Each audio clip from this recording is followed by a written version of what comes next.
Welcome to recipes in my way. இன்றைக்கி நம்ம அருமையான சுவையில் புரதச்சத்து மிகுந்த கொண்டக்கடலையில் தான் ஒரு ரெசிபி செய்ய போகிறோம். ரொம்ப சுலபமாக இதை எப்படி செய்கிறது, இதுக்கு தேவையான பொருட்கள் என்ன பார்க்கலாம் வாங்க.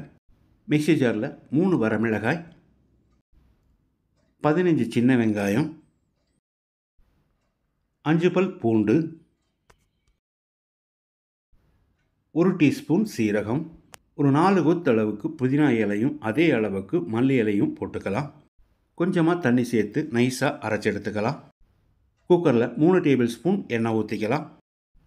சின்னதாக 2 பிரியாணி இலை, 4-5 கிராம்பு, 3 ஏலக்காய், 2 துண்டு பட்டை, மீடியம் சைஸில் 2 பெரிய வெங்காயம் நீல வாக்கில் நறுக்கினது, ஒரு பச்சை மிளகாயையும் நறுக்கி போட்டுக்கலாம்.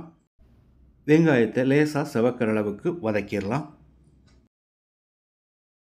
இந்த அளவுக்கு வதங்கினது போது இதில் நம்ம அரைச்ச மசாலாவை ஊற்றிக்கலாம். பச்சை வாசனை போகிற அளவுக்கு ஒரு 2 நிமிஷம் வதக்கி விடணும். மசாலா சுருளை வதங்கிடுச்சு.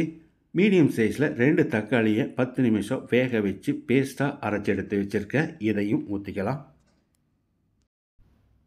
இதில் 1 டேபிள் ஸ்பூன் அளவுக்கு கசூரி மேத்தியையும் போட்டுக்கலாம். இது ஆப்ஷனல் தான்.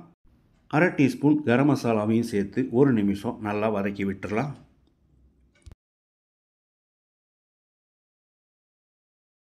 அரை கப் கொண்டக்கடலையை ஒரு நைட் ஃபுல்லாக ஊற வச்சு குக்கரில் போட்டு 1 கப் தண்ணி ஊற்றி 3 விசில் விட்டு எடுத்து வச்சுருக்கேன். இதை குக்கரில் போட்டுடலாம். ஒரு 30 செகண்ட் இதை கலந்து விட்டுடலாம். 1 கிளாஸ் பாசுமதி அரிசியை அரை மணி நேரம் ஊற வச்சு எடுத்து வச்சுருக்கேன். பாசுமதி அரிசிக்கு பதிலாக சாதாரண புழுங்கல் அரிசியும் உபயோகப்படுத்தலாம். ஊற வச்சிருந்த அரிசியை போட்டு கூடவே 1 டேபிள் ஸ்பூன் அளவுக்கு உப்பு சேர்த்து கலந்து விட்டுடலாம். இப்போ இதுக்கு தேவையான அளவு தண்ணி ஊற்றிக்கலாம். இந்த கிளாஸில் தான் அரிசி எடுத்திருந்தேன். அரிசியோட அளவு 250 கிராம். 1 கிளாஸ் அரிசிக்கு 1.5 கிளாஸ் தண்ணி ஊற்றிக்கலாம். சாப்பாட்டு அரிசியில் செய்கிறதா இருந்தால் எப்போவும் எவ்வளோ தண்ணி வைப்பீங்களோ அந்த அளவுக்கு வச்சுக்கோங்க. தண்ணி ஊற்றி கலந்து விட்ட பிறகு உப்பு சரி பார்த்து போட்டுக்கோங்க. எனக்கு இது கரெக்டாக இருக்குது. இப்போ குக்கரை மூடி அளவான தீயில் 2 விசில் விட்டு எடுத்துக்கலாம். நீங்கள் அரிசிக்கு தகுந்த மாதிரி எப்போவும் எத்தனை விசில் விடுவீங்களோ அந்தளவுக்கு விட்டு எடுத்துக்கோங்க. 2 விசில் வந்து ப்ரெஷர் அடங்கிடுச்சு. இப்போ திறந்துடலாம். வித்தியாசமான முறையில் அருமையான சுவையில் நான் செஞ்சுருக்கிற இந்த கொண்டக்கடலை புலாவை நீங்கள் பிளேட்டில் போட்டு கொடுத்தீங்கன்னா கொஞ்சம் கூட மிச்சம் வைக்காமல் சாப்பிட்ருவாங்க.